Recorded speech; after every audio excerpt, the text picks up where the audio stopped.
আসসালামু আলাইকুম। আশা করি আপনারা সকলে ভালো আছেন। তো আমরা আজকে কথা বলবো কীভাবে মুরগিকে সুস্থ রাখা যায়, আর সেই ক্ষেত্রে আমাদের কী করণীয়। তো যেগুলো কাজ আমাদের সবসময় করতে হবে, হাতের কাজ, সেগুলো কিছু কিছু কাজ আছে। সেগুলো হলো যেমন আমরা ব্রয়লার লেয়ার আসসালামু আলাইকুম। আশা করি আপনারা সকলে ভালো আছেন। তো আজকে আমরা কথা বলবো কীভাবে সবসময় মুরগিকে আপনারা সুস্থ রাখবেন। সে বিষয়টি হলো, আমরা অনেকে আছি, খেয়াল করে দেখবেন, আমরা যখন মুরগিকে খাদ্য কিনা পানি দেই, তখন দেখবেন যে পানির পাত্রে এক ধরনের শ্যাওলা সৃষ্টি হয়। মানে যখন পানি লাস্ট টানা 10 থেকে 15 দিন পানি দেওয়া হয়, তখন পানির পাত্রের নিচে এক ধরনের ফেলা সৃষ্টি হয়। আর এই ফেলা আমরা না পরিষ্কার করার কারণে দেখা যায় মুরগি কিন্তু পানি আমরা দেই, তাতে মুরগি পানি খাবে, যেহেতু এটা বোয়া পানি খাবে। কিন্তু এক সময় আস্তে আস্তে ওই ফেলা থেকে আমাদের ব্যাকটেরিয়া সৃষ্টি হয় এবং মুরগিগুলো ওই ফেলাযুক্ত পানি খায়।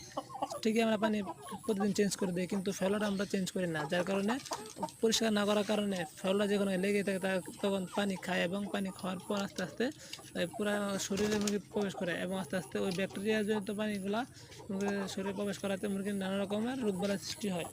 আরেকটা আছে, মুরগি যখন আমরা খাদ্যের পাত্রে খাদ্য দিই, তখন দেখবেন অনেকে আছে 15 দিন, 20 দিন, 1 মাস পর্যন্ত খাদ্য দেয়, কিন্তু খাদ্যের পাত্রে যে মাঝখানে যে মানে গোড়া খাবারগুলো পড়ে থাকে, সেগুলো আস্তে আস্তে কী হয়, মানে ছত্রাকজনিত একটা কিছু সৃষ্টি হয়ে যায়। দেখবেন ওইগুলো সাঁতায় সাঁতায় উঠতেছে, মানে কীরকম একটা সাদা সাদা হয়ে যায়।